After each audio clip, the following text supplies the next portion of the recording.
All right, guys, welcome to the Sassy Podcast. Good morning, good morning. It's your host, Markia.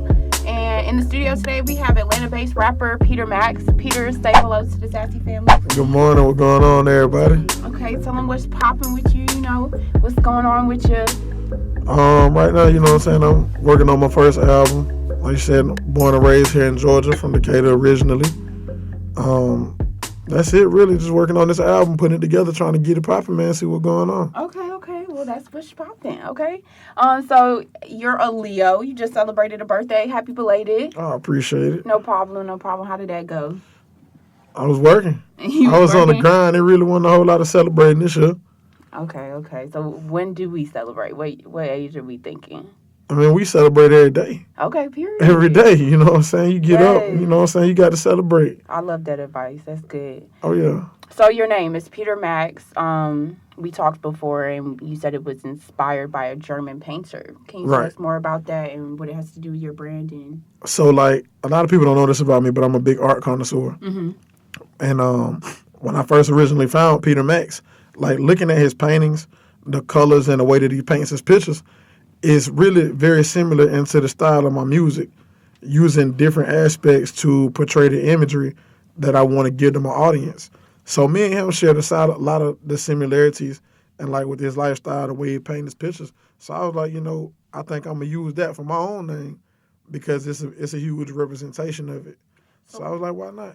What about the art it resonates with you? And like, is the colors or is it like the style? Does he do cartoon or realistic art or how? I'm gonna have to say both. It's really the style he paints in and the colors. Okay. Like it's very abstract colors. It's not like earth tones. Like he used a lot of bright colors. Got it. And it's a lot of different colors, like colors you probably wouldn't. You ain't gonna see them at your grandmama's house on the wall or nothing. Right. And another thing of it, like his art ain't cheap. Mm. People don't understand. Like when thieves rob a house, they go for like TVs and jewelry. Right. But 9 times out of 10, the art on the wall worth more than the house that it hang in. He putting on game. So it's just like, yeah, that's dope, man. I gotta use that. Like that was me. Okay. So how do those colors resonate with your personality outside of your brand and everything? Outside of that, man, the colors tie in because I'm very outgoing. Like I'm usually like upbeat. I'm probably one of the most influential people that you can really have around you. Agreed. You know what I'm saying? So it's like when I'm around, it's not really a dark mood. Right. It's usually a light mood. Right. So those colors resonate with me in that matter. That like it's just that's what it is. It's bright, bright future. That's good. I love that. You also are a big community service activist. You have your annual block party that you started. Tell us more about that. I went back up a little bit. I really wouldn't say I'm an activist because those people actively do this without getting paid. Actively doing something though, and you're what are I you getting paid for wouldn't say I'm doing an activist. I would say I have great love for my community. Okay. I wouldn't consider myself an activist because they be out here getting it popping for real. I got you. Me, I just like to give back. Like I like to show my community that I identify problems. So I want to identify a problem with a solution. Got you. So instead of just being problematic and talking about the problems that we have, like I feel like I can make a difference. So me doing my block party every year is my way of starting to make a difference. Because it's not a lot of places nowadays people can take a whole family and it's something to do for the family and they actually totally safe with doing it. Right. So I wanted to make a safe haven. Like, yo, these kids out of school and some of these kids, their families aren't financially in a position where they can take them to do something. So let's give these kids something to do where their parents can bring them and they really don't have to worry about nothing going on. Mm-hmm. Like, you know what I'm saying? So that was my way of doing it. Like, I want to do something. And that was my niche, the way I found out how to do that.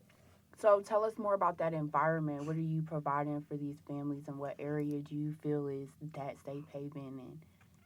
And at the block party, like, man, there's a lot of games, drinks, food, things like that. So it's just, for me, that's the safe haven, to bring your kids out and really just have fun. Like, it's a lot of games. It's a lot of activities that, we just put on for the kids. And it's all free of charge, you know what I'm saying? So that's just like that one day. I mean, it's 365 days out here, but one of them, you can come kick it with me and we're going to party all day. Okay. And, right, for real, so. That's good. So how does your audience get involved with that as far as your supporters with your brand and your music and things? Are they inspired by this, or are they actively seeking to do the same things as you as well? I'm gonna have to say both. Like the things I do inspire a lot of people. Okay. A lot of people who probably wasn't even on that track, like they get inspired by it, and then a lot of other people, they are involved with it, Mm. and they do come out, they do support it, and it's like, yo, people always ask me like, how can I help you get further with this? Like, how can we expand on it? Because we need more of it. Right, right. So yeah, How has that helped you with your networking processes? um, I got introduced to a lot of different people. Like, I think me doing this block party put me in a lot of conversations I wouldn't have been in solely doing music, Mm. because it brings a new aspect as to what I do besides being behind the microphone. It's like, okay, so this cat really trying to do something. He trying to make a difference. Like, a lot of people talk about the youth, you know what I'm saying? It's like, well, these kids is crazy. Yeah, they crazy, but they also misunderstood. Mm-hmm. You ain't really took the time to talk to these kids or try to see what the problem is and how you can change what the problem is with these kids. Right. So with my networking, it has introduced me to a lot of people. And a lot of people, they come to me and they want to work on different levels. And it's like, okay, well, let's make it happen.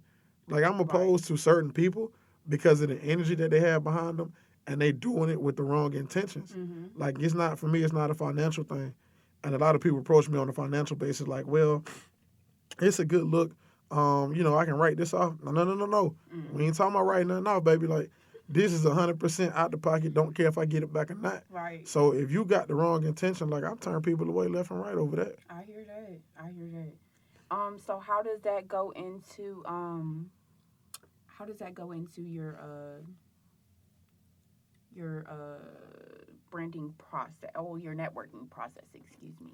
How does that fit into it? Or is that a separate thing outside of that? I mean, I'm going to say it's separate, but if I had to figure out how it tied into my networking, The process of it. the process. Or share with us just the process that you go through in general. I mean, you could. I mean, for me, networking is about putting yourself in front of the people. Mm-hmm. Like, everybody out here don't know you and don't know your brand or what you bring to the table. Right. So, like, you got to think about the first time you was ever introduced to your first product. It had to get in front of you some kind of way. So my networking process is getting you as a sole individual, you the main representative. So you got to get yourself in front of people. Mm-hmm. Like, you can't be afraid to talk to people. You got to get outside your box Mm-hmm. and get out there and talk to people. Yes. So with the block party, you talking about getting outside your box, talking to people. The block party bring the people to me. Right. I make this whole community event and I bring the people to me because the number one thing about people are naturally nosy or inquisitive. I wouldn't say nosy, I'd say inquisitive. So when they come out, they want to understand who you are, what your brand is, what you're about. Like, they got it. They came to the free event for that, the party, but now they want to know who you are. Right. What is it that made you do this? Like, what's your method behind your madness? So that ties into it because you get the people out there. You got the people in front of you now. Instead of you getting in front of the people, they're in front of you. And that's what I'm so interested in, because I think that I just want to stress to other people too, because I'm practicing the same thing, just getting out there, and don't just rely on social media platforms or your friends. You got to get out there and talk to other people. So Absolutely. I love that. Like, man, social media is just so saturated to where it's like you have to go to your dry erase board and draw you a blueprint around social media because everybody using it. Exactly. So what's another outlet? Exactly. Shit, a billboard. Or what's something. the next thing? The next thing. Yes. Materials, like that. physical, tangible items. Mm-hmm. Tangible, usable items. I mean, it's great networking. Yes. Like, if you know people that smoke, you would take whatever you do and put it on the lighter and give it to a smoker. Or if you a smoker, use that energy in. Because people always stealing lighters. Yep. So they just stole your marketing material from a smoker. And it's like, oh, this is dope. Who is it? Oh, this is the Sassy Podcast. Let me put this in my phone. Then that lighter gets stolen again. See what I'm saying? That lighter gets stolen again. It's like, oh, So that one piece of material is getting passed around. Yeah. Is it everlasting?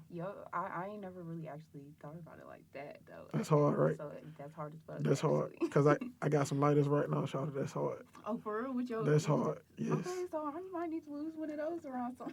I'm saying, like, it's hard. Like, Definitely. it never stops. I'm about to get on that for sure. So, let's see. Along the journey of your business, what are some of the things that you've learned?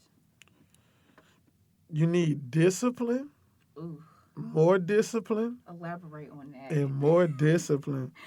Like, on my journey, I'm a goal setter. Mhm. I set goals. I know where I want to be. Like, I know what my trajectory is. So the hardest part I've learned is staying disciplined. Mhm. It's a lot of things that you're going to come across, obstacles, like people, your personal life. It's a lot of things that's going to interfere with that. Mhm. But you got to be disciplined. You're going to see a lot of people who started the race after you cross what your finish line is. Yeah. Like your finish line, hypothetically, you might say, I want to make 50,000. Mhm. So you might see somebody who started 2 years after you and make 50,000 in a week. Mhm. So ultimately, you crush. You like, damn, man, he just made 50,000 in 2 weeks, and I've been at it for 2 years. Yeah. That can't distract you from where you're going. Yeah. You set your bar for that. It just for them, it happened a lot quicker. You still have to stay disciplined and run your race. You don't know what race that other individual was running. Right. So, what are some positive things that they could think of, maybe where they could, improve with themselves, to get to that point? Because I think even if you did start 2 years ago and someone who just started, and came up and made the 50,000, like you just explained, like Change there your should be something that you're doing wrong. change your daily routine. Daily routine. Okay. Change your daily routine. Like, if you get up in the morning and check social media, you did wrong. Mm. You poisoning your mental already. Mm. You haven't even got up and had a conversation with yourself or big God. Mm-hmm. Like, you got to talk to God. You got to talk to yourself. There you go. Social media is poisoning you, for one. Second of all, if you ain't drinking enough water, your actual brain function is very cognitive. Like, right now, you're stagnant because first of all, you're not hydrating. Right. So then it's the food you're putting in your body. Yes. Like, these are simple essentials that actually block you from getting where you want to go. So you got to change the daily routine, first of all. Like, analyze that. Your daily routine and what you accomplish in that 24 hours is going to tell you how far you getting. Why haven't you got that 50,000? Look at your daily routine. Right. I guarantee you're going to find all kind of flaws in there. Right. How much time do you spend with this cell phone in your hand? Right. And Now- I think that's the hardest thing for some of y'all, to drink some water and stay off your phone. Now, I'm not going to tell you stay off your phone. What are you doing on your phone? I mean, Your phone can make you $50,000 now. This is 2019. I feel you. It can make you 50,000 if you're using it correctly. Got you. Are you keeping up with gossip? Mm-hmm. Are you sharing chain letters in my DM? Mm-hmm. Because I know I'm not going to hell if I don't pass this along to 20 people. Is that what you're doing with your life? Are you in the group chat rating people? Like, what are you doing? Yeah. Are you using it for research purposes? Are you Googling, asking Siri how you can stretch your brain? Right. It just depends on your daily routine. That's it. So, you know how they say that, the closest people to you are usually a reflection of you yourself. What do the closest people to you look like? The closest people to me look like entrepreneurs. Okay. They look like people who have a brand that they want to build or are already building a brand. Mm-hmm. Like, I've always found myself around people who building. Like, it don't matter where I go. I can go in a room full of millionaires. By the time I'm done in that room, I'm going to be in a room full of upcoming millionaires. Like, it's just crazy. I'm always trying to surround myself with successful people Mm-hmm. who are already there. Mm-hmm. But I find myself in a room with people who are trying to get there, or those people trying to get to where I'm currently at. Yeah. So my circle is filled with people who trying to get to where I'm at. Like, they trying to get to the next level, but they hungry. Like, they not just people who wake up and just say, oh, I want to do it. Like, those people usually wean themselves out, the people who not really real about it. So my circle is filled with people who actively dream chasers. Like, they're trying to go get this. So would you pass that advice on to other entrepreneurs or just people in general? I wouldn't even say that's advice. Hmm. You know what I'm saying? It just, for me, the universe gave me a different path. Okay. It's a different path than most, but the saying that the people around you dictate where you're going, I'm a firm believer. Okay. I'm a firm believer in the people around you are a true reflection of you.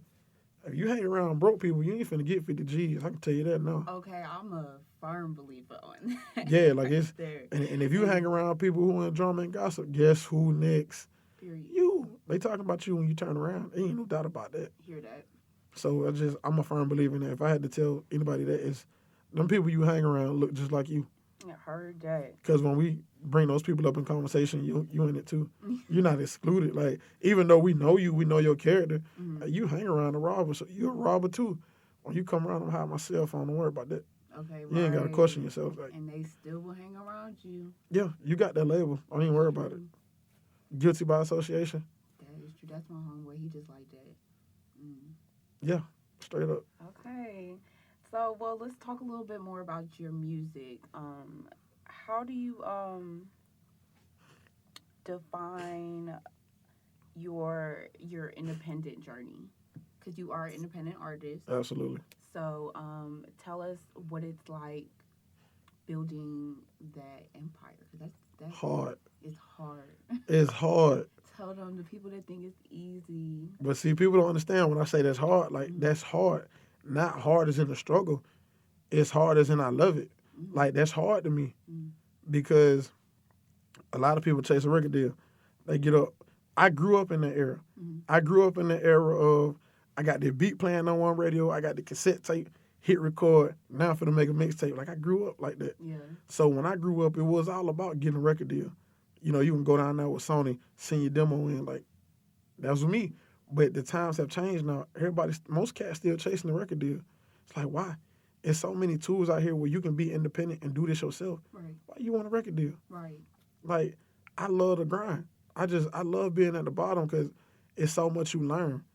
If I'd have had a record deal 10 years ago, I wouldn't know half as much as I know now. I'd have probably got screwed out of millions of dollars. When it's like, I can go this back way real quick, take the long way, and I'm going to go get everything that belongs to me. So my journey as an independent artist is trying. It is hard. It's extraneous sometimes.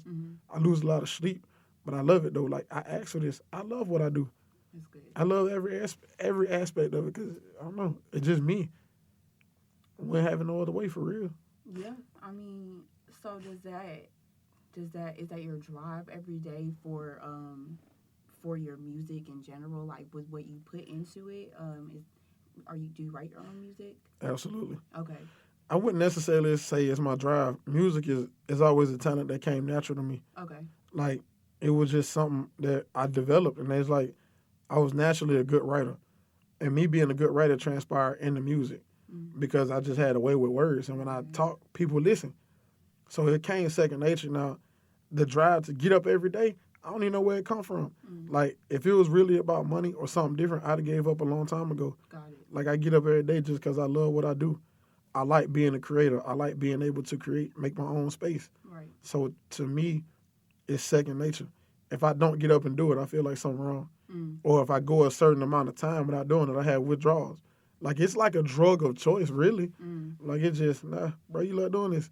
Like, it don't matter what the outcome is for you. You naturally love doing it. So, I'm going to do this regardless. Right. Period. So, So we could safely say this is your passion then. Absolutely. Absolutely. Without the shadow of a doubt. Okay. So that's good. When it comes to other people following their passions, what would be your final advice? Keep going. Don't quit. If it's something you love to do, keep going. Why stop? You don't have nothing to lose from following your passion, chasing your dream. You don't got nothing to lose. Nothing. But you can lose it all if you stop. That's wild. Chasing your passion might not bring you nothing, but you can lose everything if you stop. Right. It's crazy. Yeah. But a lot of people just be like, oh, well, it don't bring me enjoyment. Neither does working a 9 to 5. So today you got to make a decision. Are you going to chase your passion? Or you going to stay in this cubicle all day and flick pencils at the ceiling? Stupid. Go live your dream, please. Right. Do yourself a favor. Right. That's what I tell you. Just don't quit. Start. At least start. That way you can say you tried it. And by us saying that, we're not saying you don't need to work a 9 to 5 or you just can't do, like just fuck everything else. No. I'm definitely not saying that shit because I work a job. Exactly. I go to work and then I work on my dream. What I'm saying is start, but don't give them 8 hours of your day. and you can't give yourself 30 minutes. Exactly. Don't come home after that long day of work with that 9 to 5 and not work for that Man, passion or those dreams. straight up, Jack. I know my people at my job, if they hear this, they're probably gonna be mad. But I be at work working on my dream. Mm-hmm. I take a little bit of money off their clock and I work on my own shit. Like I be down if I'm gonna give you all my day, and I can't get nothing done. I want to do. Listen, we finna swap it out, bro. We gonna swap it out a little bit at More least. more game. So, yeah. man, work that job and make your dream happen too. Mm-hmm. Daydream while you there. Okay. Straight up. Make sure you work on that daydream when you get home. So I want to talk more about the music as well. We're gonna move into our what if section. Let's see. So we have a song titled Spotlight. Spotlight. Yes. Yep. Tell us more about the album, and then we'll break down some more about the song. So the album is 4421. Okay. A lot of people are like, well, what is it? 4421 is actually the address to the house that I grew up in. Mm. It's 4421 Luxembourg Way. That's where I grew up. So I decided just to name my album 4421 like a mailbox. Because there's a lot of information I'm finna give you on this album. Really, like, a lot of insight. I would consider this almost an autobiography. Okay. So that's what's going on. It's like 14 songs on there. 14 songs total. Yeah. Okay. And so what would you categorize your these songs as? More so like, are they inspirational songs, or are they more so like they for the ladies, or That's tight right there. What would I categorize this? You can't. You can't. Okay. You can't. Like, there's something for everybody. Mm. It's something for, those who didn't necessarily walk a straight and narrow path. Mm. It's something for who walked the straight and narrow path. I even got a song right now for people who don't have no money and who broke. Mm. Wild as shit. Mm. Like, I hear a lot of songs about, yeah, we got it, we popping bottles. Yeah. I ain't really heard nobody making a song celebrating the fact that as a hard-working citizen, you don't have no money. Wow. Some people really play this game like they go to work every day and they don't have it. Mm. And they probably won't have it. And it's like, damn, I can't relate to a nigga with a fucking AP Baguettes right now. Yes. Or this nigga driving this damn fucking Ferrari truck. Like, I can't. Yeah. What can I relate to? A nigga who working, who ain't got no money. So I got a song for that. I do got a song for the ladies, kind of, sort of, retrospect. But it's really, every song is in a different subcategory. So if I had to just categorize it, I would say real life. I would give you the category real life. It's not nothing fictional here to date, period. Okay. All right. So, well, the song that stood out to me on the album was Spotlight. So let's talk more about that song and tell me what it's about. What's behind the lyrics a little bit. So Spotlight tells the story of a girl who lives with her father. Her father wanted a boy. Her mother died, and her father started molesting her. She later on found out her father had AIDS, and her father dies, and he was also a police officer. So she's getting molested by her dad, who was a police officer. So she doesn't necessarily feel safe to talk to anybody. Her dad's a cop. That's supposed to be the first man that she was introduced to in this world. She ended up pregnant by her dad and wanted to commit suicide. She was going to go on Facebook Live and commit suicide, but didn't go through with it because she found a bigger purpose to live her life and use her testimony for other people. Wow, that's powerful. That's hard. Yeah, that's hard. Yeah, that's hard, Charlie. So I wanted to, break down the fact of how you basically, to me, it just seemed like you were calling out the hypocrites in society,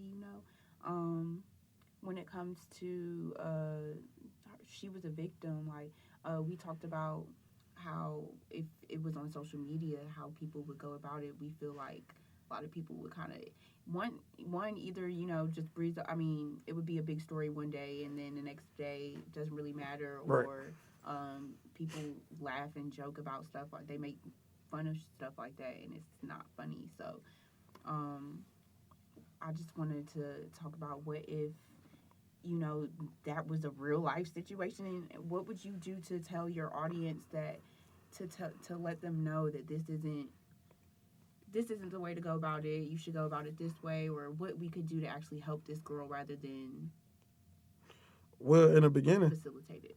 Like when I wrote that song, I wrote it legit just like our artist painted a picture like it was just inspiration. Mm-hmm. But what's crazy is that's a real story to somebody. Mm-hmm. I don't know him. Maybe you don't know him. Right. Somebody listening, that might be their reality right now. Mm-hmm. And that, like, in the chorus of the song, it talks about how the girl turned to social media. Mm-hmm. And she was doing all this wild and crazy shit, like taking these crazy pictures and saying crazy shit. But the problem was she was looking for attention that she wasn't getting from her father. Right. So this girl was lost and used social media for that. Now, what we do nowadays, we exploit people like that. You know, we put them out there as, oh, what the hell wrong with her? You know, she a little thought, what going on? And then if they start talking suicide, man, she just wants some damn attention. Truthfully, we never really look beyond those photos. Mm-hmm. Like, mental health is definitely a huge subject in our society that goes untalked about, undoubtedly. Agreed. Like, it's always something behind it most of the time. Mm-hmm. These girls and women not out here doing shit just because. Mm-hmm. And then everybody gonna say, oh, well, I'm gonna slide in the DMs, this, that, and the third. She might be broken. You have no idea. Mm. You don't know the influence that is causing people to do what they do. Right. You know, so that story to me, it was more so like you got to pay attention. It's certain red flags, and you walk around, you would look at a red flag. Oh, that's a nice ass red flag. I'm gonna push on by it, and we do that a lot. I read a story this morning, man, about a little boy, 16-year-old kid in New York. He got jumped. Him and his homeboys got jumped by like 7 or 8 people, right? Mm. So it's 60 or 80 kids standing around watching little bro get stabbed to death. Mm. Phones out too, huh? Everybody was recording. Mm. So you're not gonna intervene. Mm-hmm. But if that was your little brother, you'd be mad as fuck at the world for watching this shit Yes. and then displaying it on social media for you and your loved ones to watch this shit. Yes. Like, we so cool with being bystanders Mm-hmm. that nobody got the heart to interfere no more. Mm-hmm. But when it's your loved ones, you sit back and ask, well, why nobody did nothing? Because when you videotape that little boy getting killed, you didn't do a damn thing. Absolutely. So it's really just more about bringing awareness to the point that if you see something and you feel like it's wrong, ask some fucking questions, please. Mm-hmm. Don't judge. Don't say, well, I don't know why they doing that. No, open your fucking mouth and ask why. Ask them, are you okay? Yeah. Is everything wrong? Reach They out. might lash out to you, Mm-hmm. but eventually they might come back around and be like, yo, let me holler at you. Like, I'm really fucked up. Yeah. I can't talk to nobody and you the first person to ask me what's wrong. Absolutely. You might talk somebody out the bridge and you have no fucking idea. Mm-hmm. They might lash out, but they might back down off of that suicide attempt. Mm-hmm. You don't know. Because you want to be on the bandwagon with everybody else saying, fuck wrong with her. Fuck wrong with him. Right. That nigga crazy. He gonna shoot the school up tomorrow. Yeah. But you could be the person to talk him out of that shit. Mm-hmm. But you're so fascinated and brainwashed by social media and society. It's just like, you don't even know right from wrong no more. Right. And that's what I wanted to call on, because I definitely agree with your standpoint on that. We definitely need to hold each other accountable, I feel like, to Absolutely. to kind of just start to target that, because I feel like we got a long way to go. But you know what's bigger than that, though? What's bigger? Holding yourself accountable first. Absolutely. You got to stand in the mirror and tell yourself, like, damn, bro, I did some fucked up shit. Once you can come to grips with what you did and hold yourself accountable, it's easy to hold everybody else accountable. Yeah. Because as you hold yourself accountable, you're going to clean up your shit and the way you move around. Mm-hmm. So when you see somebody else doing it and you call them out, they're going to call you out and they're going to say, like, damn, I ain't seen y'all to do no stupid shit in a minute. I'm going to shut up now. Move on. Yeah. Problem solved.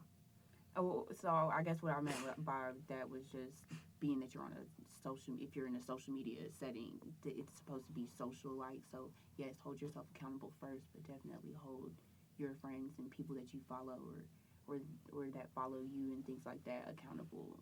Absolutely. When things like that are going on. So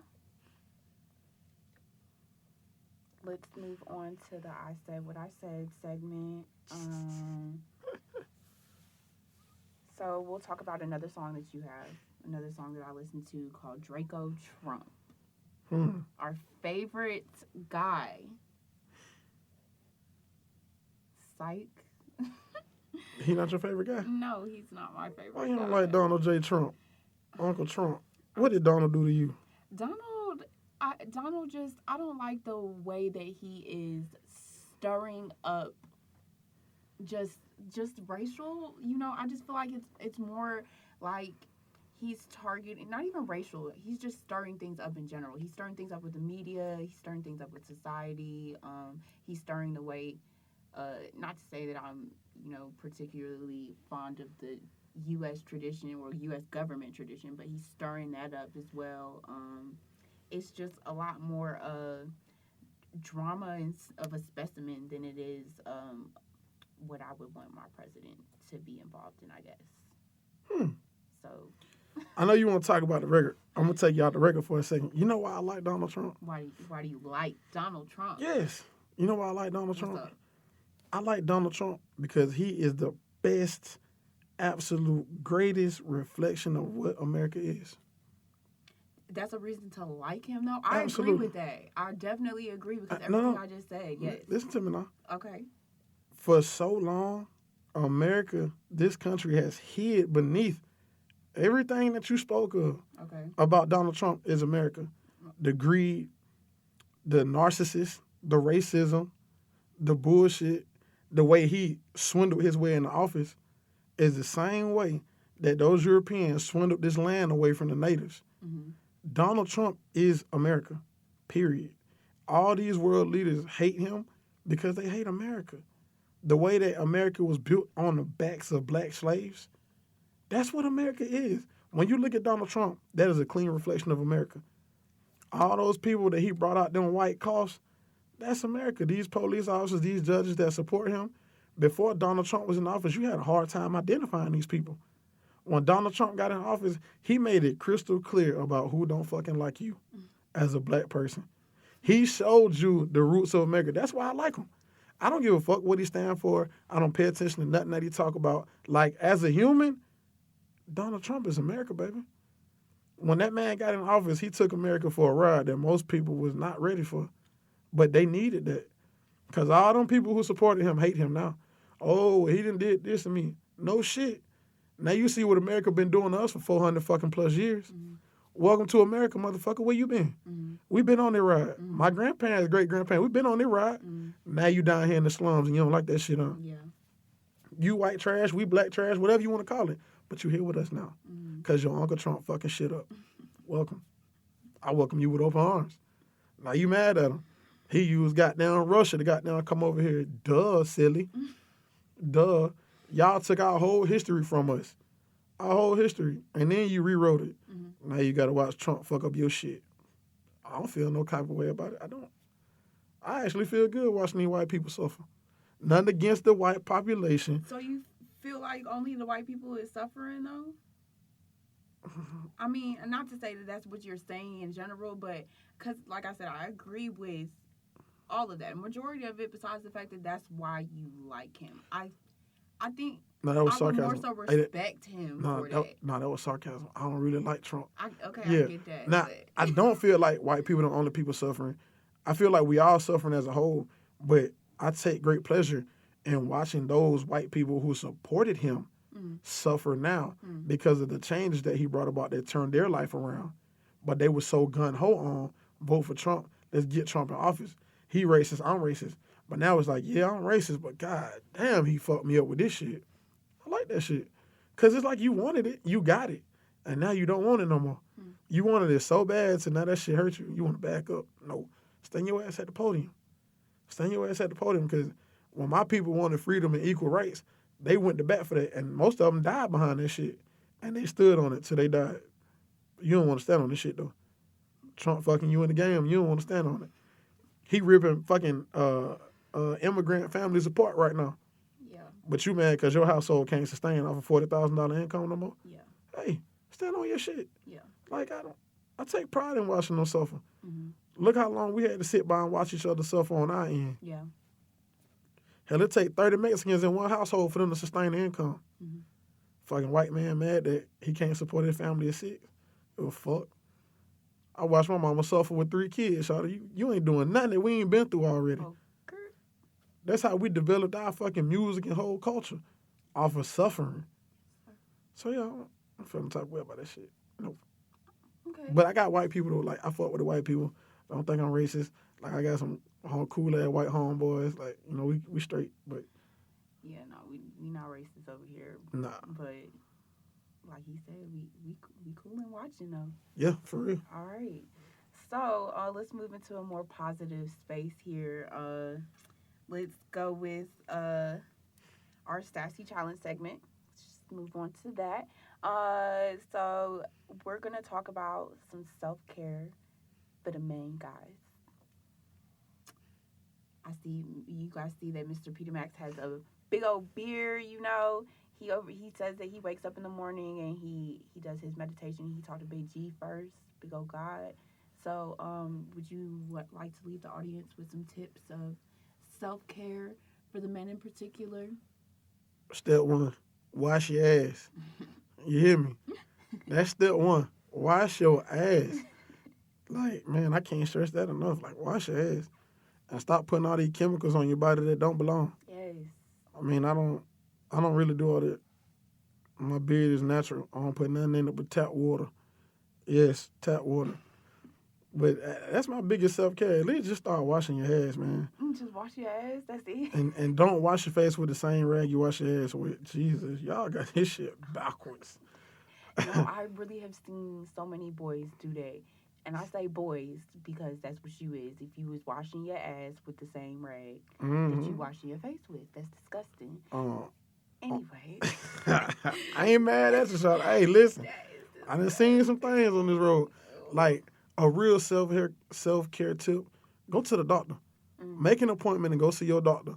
Like, beyond getting tested, go see your doctor. Get checked out. You don't know what's wrong with you. A lot of us aren't healthy. A lot of us have pre-existing medical conditions. A lot of us have current existing medical and developing conditions that we don't know about. Go see your doctor and get checked. Like, ain't nothing wrong with that. Yeah. You need to go see your doctor. You need to go see your eye doctor. You need to go see your ear doctor. You need to go see... The dog doctor? Yeah, that doctor too. Like, go see your doctor, bro. Like, do not be afraid to go see your doctor. That's what's wrong with half of us. We will not go see a doctor. We have problems, and we won't talk about it. Your self-care tip is make your appointment today to go see your doctor, bro. Some of y'all ain't had no physical in about 5 years. Think you was trying out for that basketball team. Right. When ball was life. Man, you need to go see a doctor. Like, please. Go holler at him, bro. I'm going to piggyback on that because I was going to bring that up before you said. I think that I just want the men to just channel their emotional health a little more this month for me. And for the rest of the year, just for the rest of your life, just start to, once you get to a certain age, like, certain things need to not matter, and let's just focus. Everybody, focus on your mental health. Like he said, visit the doctor and just make sure that if you're experiencing anything, any different changes that you just can't really get a grip on, talk to church officials. Like if you go to church, talk to your pastor, talk to your mom, call your parents. A lot of people don't do that often. Just talk to each other and get it checked out. All right, guys. Thank you so much for tuning in. We are done today. I will see you guys next time. Love you guys. Mwah.